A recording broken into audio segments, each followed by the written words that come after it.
Hello, fellow netizens. Today is the 28th of May, 2012. I'm coming to you by way of the internet from Ellensburg, Washington. I'm tickled.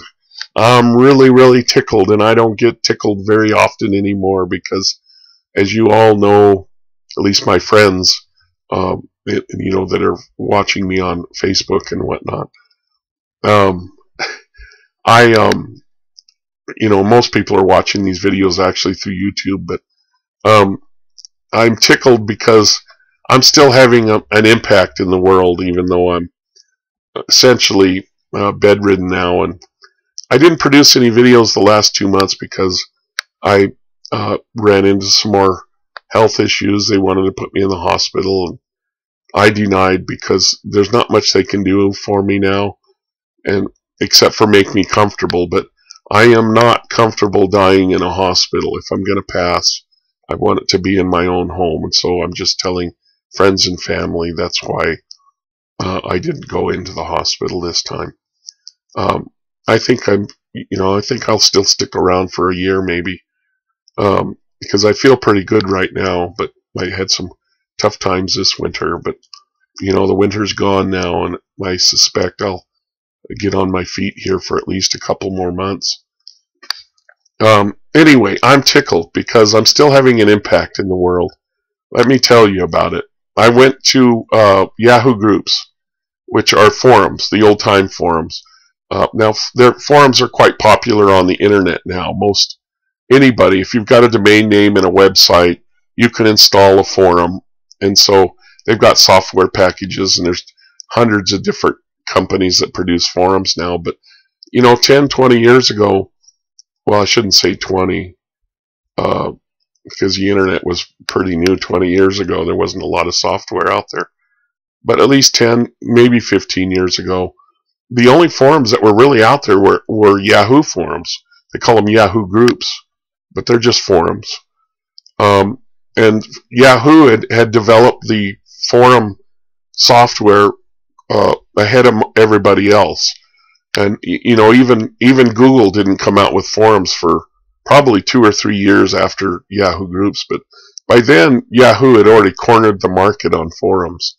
Now we're seeing that go into decline today because forums on websites, people prefer the independent website forums because, well, they don't like to be owned by having to go through Yahoo to get to their forums. And so it's not, I don't, as far as I'm concerned, Yahoo has done good things through its forums. I don't think it's really abused people in their ownership of the early forums in the days of the past. But anyway, I joined a couple of tilapia forums because I'm doing research on tilapia. They stopped me from growing my own tilapia. And so I went out to investigate and find out why. And so I started joining forums to talk to people and listen and watch and read the postings to the forums and whatnot, and see if I couldn't find a pattern or some statements out there that would lead me into a discussion so that I can create a new video, which is what this video is all about. Anyway, I joined one of the forums, and I wasn't expecting this, but it turned out to be a forum for the corporate people. Essentially, they're using a Yahoo group as a mailing list to keep in touch with each other. Okay? These people are working together to take away your rights to grow your own food. Okay? I'll say this again. They are lobbying our state legislatures and our federal government to pass laws to make it illegal for you to grow your own food. And I will state again, tilapia was originally a fish in our pet industry, a cichlid from South America and Africa. There's several genuses, and it was commonly grown in people's fish tanks. But they found out that these things grow pretty quickly, and if you keep all males in a tank, they put on weight fairly quickly, and that they make a good food source. And so the corporation people took interest in it. And then they lobbied state and federal agencies to make tilapia illegal. And it's unjustified because, as I told you in the previous video, I am an ecologist. And in fact, I've worked on some projects with our local Fish and Game in Washington State. And I know some things about, fish and limnology and etc. Tilapia are not an invasive species in Washington State. They will not live in waters below 50 degrees. They will not produce young. Or if they do produce young, perchance, if somebody dumps a tilapia in a lake and it's already mature, both the parent and the young will die the following winter because they can't survive in our lakes and streams in Washington State and in most states across the upper United States. Washington, Oregon, Idaho, Montana. Our winters are way too cold for tilapia to survive. And again, they are a cichlid that originally was used in the pet industry, and they come from South America and Africa that don't have winters, at least not the kind of winters we've got. And so the fish can't survive. They don't have the genetic potential to survive. Now maybe they do in over 100 to 200 years from now. They could probably adapt, but no, that's not true. Because if they can't survive here, they can't adapt because they can maybe slowly move up north, and adapt that way. But to adapt locally after being introduced isn't a possibility because they die before any genetic alterations, natural genetic alterations, can occur. Okay, so anyway, I joined this forum, and I'm tickled. I'm really tickled because I immediately posted a video about, the previous video about tilapia, and they rejected it.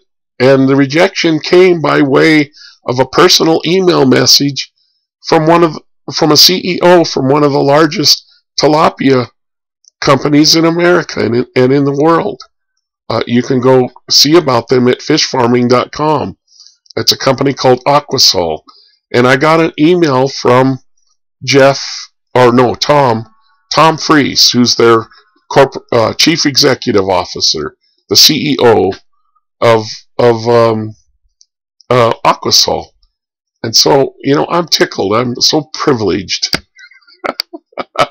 to get an email message from a corporate executive of the 1% that are actually making the quality of life for people worse instead of better. Let me give you an example.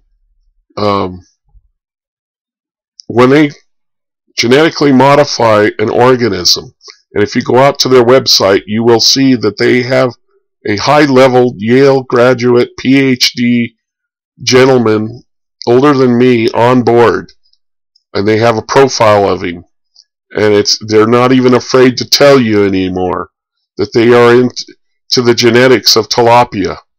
And my question is, what the hell are you buying in the stores? Because we all know now that these corporations have also lobbied our fish, or not our Congress people, so that they don't have to label food as genetically modified.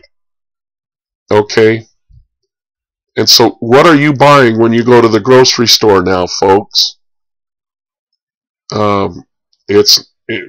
Anyway, I'm just raising a red flag, folks. I personally believe, I don't have absolute complete proof about it, but all of the signs are there that tilapia is now similar. These companies are similar to Monsanto and how they've patented seeds, and that is why they do GMOs. That's why they genetically modify these things.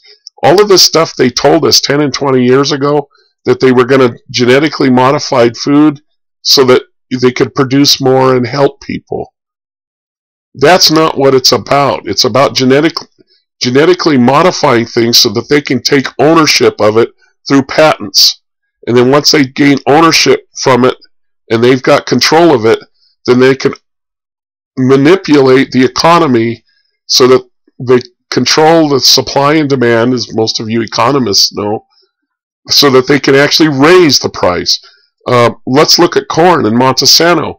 Go buy a box of cornflakes. It has maybe 6 or 8 ounces of corn in it, and you have to pay $5 for it. That equates to $10 a pound. Okay. Now I'm not talking about the brand name cornflakes. I'm just saying cornflakes in general, flakes made from corn. And the price hasn't come down, even though it's genetically modified organisms. So the price didn't come down. They lied to you. The only reason they genetically modify things is so that they can make profits. When they genetically modify, I'll say this again, they genetically modify the food so that they can claim ownership of it, and then start charging you massive amounts of money. And so it has nothing to do with helping people, has everything to do with enriching themselves at the expense of everyone else. That's what GMOs are all about. That's what tilapia is all about. And I can guarantee you the price of tilapia will soon go through the roof, when it should be very easy for people to grow it themselves, and even small companies to grow it. But now they can't because it's illegal, because these big corporations have made it illegal. And so we can't produce cheap tilapia anymore. Peace on earth, goodwill towards men.